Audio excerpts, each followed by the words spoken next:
आज का important editorial discussion child marriage के बारे में है। देखो, चाइल्ड मैरिज की वजह से बहुत सारे इकोनॉमिक एंड सोशल लॉस देखने को मिलते हैं। तो इससे क्या होता है, हमारी इकोनॉमी पे बहुत ज़्यादा इम्पैक्ट पड़ता है। डेमोग्राफिक डिविडेंड जो है वो हमारा नुकसान में जाता है, और सोशल लॉसेस तो होते ही हैं। सोशल लॉसेस का मतलब एजुकेशन लेवल पर और हेल्थ लेवल पर और नेक्स्ट जनरेशन लेवल पर। तो चाइल्ड मैरिज से रिलेटेड ये आर्टिकल है लैंसेट। अगर आप यहाँ देखोगे तो लैंसेट ग्लोबल हेल्थ की एक रिपोर्ट पब्लिश हुई है। उसने स्पेशली मेंशन किया है इंडिया को। इंडिया में कहा है उसने 1 in 5 गर्ल, मतलब 5 में से 1 गर्ल और 6 में से 1 लड़के की मैरिज जो होती है वो बिलो लीगल एज हो जाती है। जो लीगल एज इंडिया में 18 साल है लड़की के लिए और 21 साल है बॉय के लिए। तो इससे पहले क्या होती है, इनकी लीगल एज से मैरिज 5 में से 1 लड़की की और 6 में से 1 लड़के की शादी हो जाती है। देखो, कुछ इंपॉर्टेंट फैक्ट यहाँ पर फिगर में बताए गए हैं। ये टाइम्स ऑफ इंडिया से हमने लिया है। देखो, चाइल्ड मैरिज रिस्ट्रेन एक्ट आया था 1929 में, आज़ादी से पहले। इसके बाद इसे अमेंड किया गया 1978 में, और चाइल्ड मैरिज रिस्ट्रेन एक्ट में ही मिनिमम एज ऑफ मैरिज बताई गई 18 साल लड़की के लिए और 21 साल बॉय के लिए। तो आपको पता होना चाहिए, चाइल्ड मैरिज रिस्ट्रेन एक्ट 1929 में ओरिजिनली आया, उसको अमेंड किया गया 1978 में, और 1978 में अमेंड कर मिनिमम लीगल एज डिसाइड की गई विमेन, मतलब लड़की की और लड़के की। ठीक है। उसके बाद यूनियन गवर्नमेंट 2006 में एक act lie, prohibition of child marriage act. Prohibition child marriage act में भी लीगल एज जो लड़का लड़की की रखी गई वो 18 और 21 साल रखी गई, और बताया गया कि अगर इससे नीचे कोई भी शादी करता है तो ये एक कॉग्निजेबल नॉन बेलेबल ऑफेंस होगा। देखो, नॉन कॉग्निजेबल वो ऑफेंस होते हैं जिन्हें पैसा देकर नहीं रिजॉल्व किया जा सकता। ठीक है, तो ये कॉग्निजेबल नॉन बेलेबल ऑफेंस होगा, मतलब इसमें कोई भी बेल आपकी नहीं होगी। ठीक है, ये चीज़ यहाँ बताई गई। आगे भी यही चीज़ बताई गई कि 13% ऐसी लड़कियां हैं जिनकी एज जो है वो 15 से 19 साल की एज में वो चाइल्ड बेयरिंग हो जाती है, मतलब उनको बर्थ देना पड़ती है एक बच्चे की, जिसकी वजह से क्या होता है, बहुत सारी प्रॉब्लम्स का उन्हें सामना करना पड़ता है। तो ये हमने कॉन्टेक्स्ट जाना कि कैसे लैंसेट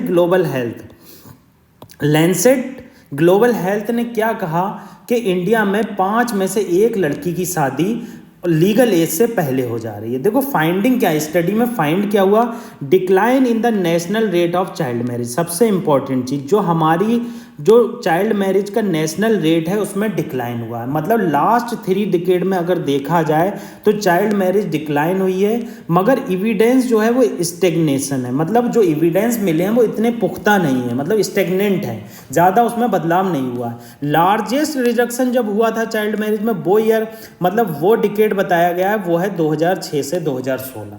2006 से लेकर 2016 में बहुत ज़्यादा डिक्लाइन हुआ। Child marriage decline considerably during, मतलब चाइल्ड मैरिज कब कब डिक्लाइन हुई, 1993 से लेकर 2021 तक गर्ल के लिए चाइल्ड मैरिज 22% आ गई 49% से, आप यहाँ देख सकते हैं। जबकि 2006 में अगर आप देखेंगे 2006 से 21 तक लड़कों के लिए 7% थी और 2.2% आ गई। ठीक है, अब क्या बताया गया, about the number of child marriage in girl, मतलब सबसे ज़्यादा जो चाइल्ड मैरिज इस टाइम होती है ऑल स्टेट एक्सेप्ट मणिपुर।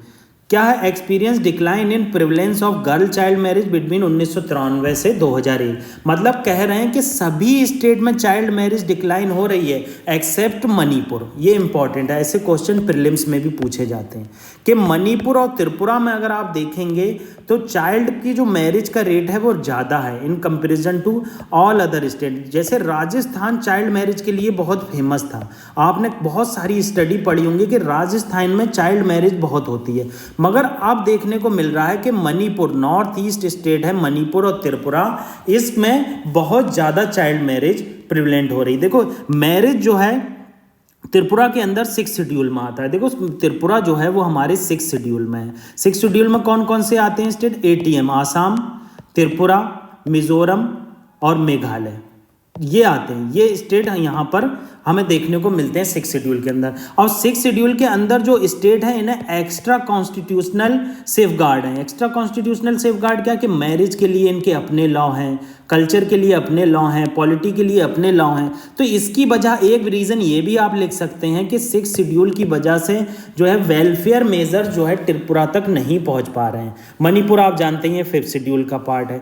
तो इस तरह से यहाँ पर ये चीज़ बताई गई है। आगे क्या बताया गया कि वेरिएबिलिटी है, मतलब ऐसा नहीं है कि सारे नेशन में चाइल्ड मैरिज डिक्लाइन हो रही है, कहीं डिक्लाइन हो रही है, कहीं इंक्रीज हो रही है। ठीक है। State with burden of child marriage के मामले में गर्ल के लिए बर्डन जो है वो बिहार पे सबसे ज़्यादा है। बिहार में जो बर्डन है सबसे ज़्यादा है, फिर वेस्ट बंगाल में है, फिर उत्तर प्रदेश में। देखो अगर पॉपुलेशन के हिसाब से देखा जाए तो उत्तर प्रदेश में चाइल्ड गर्ल मैरिज का बर्डन बहुत है, क्योंकि उत्तर प्रदेश की पॉपुलेशन भी बहुत है।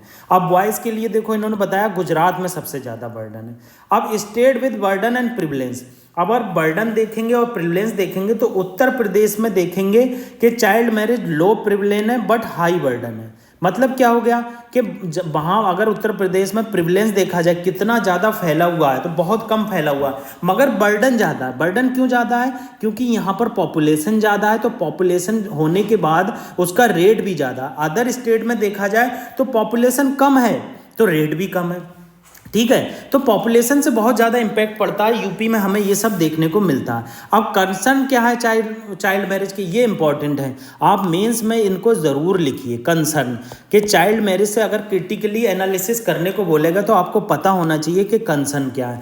पहला कंसर्न क्या बताया जाता है? Violation of right. अगर आप चाइल्ड मैरिज कर देते हैं तो कॉन्स्टिट्यूशनल जो राइट मिले हुए हैं, जैसे राइट टू एजुकेशन मिला हुआ है, right to protection from mental and physical abuse including rape and sexual exploitation, article 23-24। तो ये जो आर्टिकल जो प्रोटेक्शन प्रोवाइड करते हैं हमारे कॉन्स्टिट्यूशन में, इन आर्टिकल की वजह से क्या होता है कि ये जो है चाइल्ड के डेवलपमेंट में वर्क करते हैं, एजुकेशन लेवल बढ़ता है। शादी होने से, चाइल्ड मैरिज होने से सबसे बड़ा ट्रॉमा होता है मेंटल ट्रॉमा। मेंटली आदमी डिस्टर्ब हो जाता है। दूसरी चीज़ क्या होता है? एजुकेशन लेवल डिक्लाइन हो जाता है। तो नेक्स्ट जनरेशन जो होती है वो एजुकेशन इतनी हॉलिस्टिकली पा नहीं पाती है। जब नेक्स्ट जनरेशन एजुकेशन पा नहीं पाती है तो हमारा जो ह्यूमन कैपिटल है वो डिक्लाइन हो जाता है, जैसे डेमोग्राफिक डिविडेंड कहते हैं। तो ये इंपॉर्टेंट है, आप कैसे चीज़ों को इंटरलिंक करते हैं। वर्ड तो छोटा सा दिया है कि चाइल्ड मैरिज होने से वायलेशन का राइट होगा, मगर आप उसे इंटरलिंक कहाँ करते हैं ये इंपॉर्टेंट है।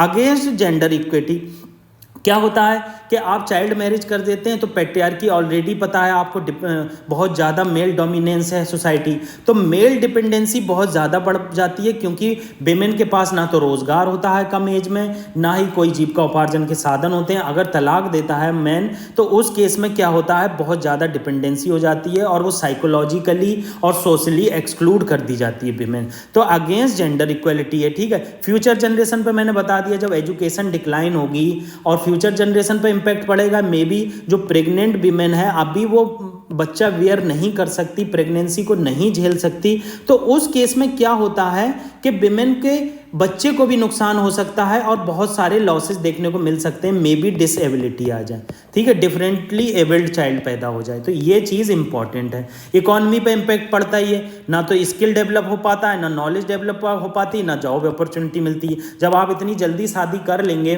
तो आपकी ना जॉब अपॉर्चुनिटी मिलेगी, नॉलेज तो इनहेंस हो ही नहीं पाती, आदमी ग्रस्त हो जाता है, स्किल तो डेवलप हो ही नहीं पाता। गवर्नमेंट ने क्या क्या इनिशिएटिव लिए हैं ये आपको पता होना चाहिए। देखो गवर्नमेंट ने 1978 में चाइल्ड मैरिज रिस्ट्रेंट एक्ट आया। इसी 1978 के एक्ट में ही लीगल एज डिसाइड की गई थी मैन और वीमेन की, मैंने आपको ऊपर भी बताया। Compulsory registration of marriage act 2006 में क्या किया गया, जो आप मैरिज हो रही है उसका कंपलसरी रजिस्ट्रेशन किया गया, मगर ये रजिस्ट्रेशन देखने को नहीं मिलता है। कहने की बात है, आपने भी कई शादी देखी होंगी, कहीं रजिस्ट्रेशन नहीं होता है, पर्सनल लॉ आड़े हाथ आ जाता है और बहुत सारी चीज़ें आ जाती हैं, कोई रजिस्ट्रेशन वगैरह वगैरह नहीं होता है। अब सबला प्रोग्राम चलाया गया विमेन और चाइल्ड मिनिस्ट्री के द्वारा। इसमें क्या किया गया, जो एडोलसेंट गर्ल होती हैं, एडोलसेंट गर्ल क्या होती हैं, 11 से लेकर 18 तक की एज की जो गर्ल होती है उन्हें एडोलसेंट एज कहा जाता है। इसमें क्या किया गया, उन्हें ट्रेनिंग दी गई कि कैसे वो अपने राइट को प्रोटेक्ट कर सकती हैं, हैं और कैसे उनको अवेयर किया जा सकता है provision of child marriage act 2006 के लिए, कि 2006 के एक्ट में क्या क्या प्रोविज़न है कि चाइल्ड मैरिज ना हो, कैसे उनको प्रोटेक्ट किया जा सकता है। Prohibition of child marriage act 2006 आया। अब गवर्नमेंट ने क्या है इसमें क्या किया कि कोई भी चाइल्ड मैरिज होती है उसके लिए अपॉइंट कर दिया चाइल्ड मैरिज प्रोहिबिशन ऑफिसर। ये ऑफिसर अपॉइंट किया गया और इसकी ड्यूटी लगाई गई कि चाइल्ड को मैरिज की प्रिवेंट करेगा और उसके लिए अवेयरनेस फैलाएगा। ये चीज़ यहाँ पॉक्सो एक्ट आया, protection of child from sexual offence 2012। इसमें कोई भी माइनर हो अगर उसकी कंसेंट से भी उसके साथ सेक्स किया जाता है तो वो रेप माना जाएगा। ये इंपॉर्टेंट है। अगर कंसेंट से 18 साल से कम की लड़की है, आपने उसके साथ कंसेंट से सेक्स किया या कुछ भी किया, पेनिट्रेशन किया, तो आपको उस केस में क्या किया जाएगा, आपको रेप का कन्विक्ट माना जाएगा और आपके खिलाफ चार्जेस लगेंगे। तो ये चीज़ इंपॉर्टेंट है। हेल्पलाइन नंबर बनाया गया 1090 चाइल्ड रिलेशन, और national commission for protection of child right जो 2007 में आया था, इसका act commission for protection of child right 2005 में आया था। इसमें वेरियस एक्टिविटी और वेरियस प्रोग्राम चलाए जाते हैं ताकि हम इस चाइल्ड के राइट को प्रोटेक्ट कर सकें और बहुत सी इलीगल एक्टिविटी को बंद कर सकें। अब वे फॉर्मेट में क्या किया जाता, देखो वे फॉरवर्ड में हम वही चीज़ लिख देते हैं जो हम कंसर्न में लिखते हैं। देखो ये वे फॉरवर्ड वर्ड जब हम आंसर लिखते हैं तब नहीं लिखते हैं, आप याद रखना।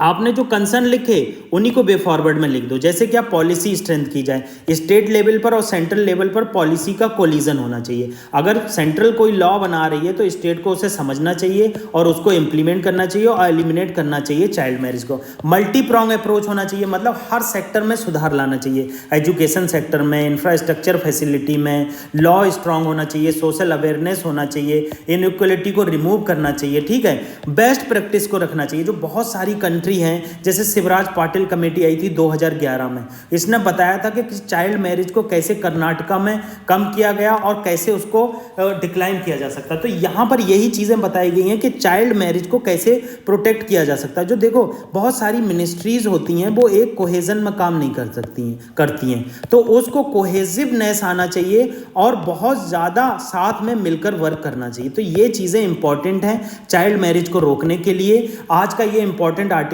डिस्कस किया। अगर आपको दिक्कत है तो आप मेरे टेलीग्राम चैनल WASIH34 पर कमेंट लिख सकते हैं या बात कर सकते हैं, या फिर हमारे जो अदर चैनल हैं जो हम इस पर न्यूज़ डिस्कस करते हैं उस पर भी कनेक्ट कर सकते हैं। और कमेंट बॉक्स में प्लीज़ कमेंट जरूर कीजिए। अगर आपका कोई सजेशन है तो सजेशन जरूर दीजिए। Thank you very much.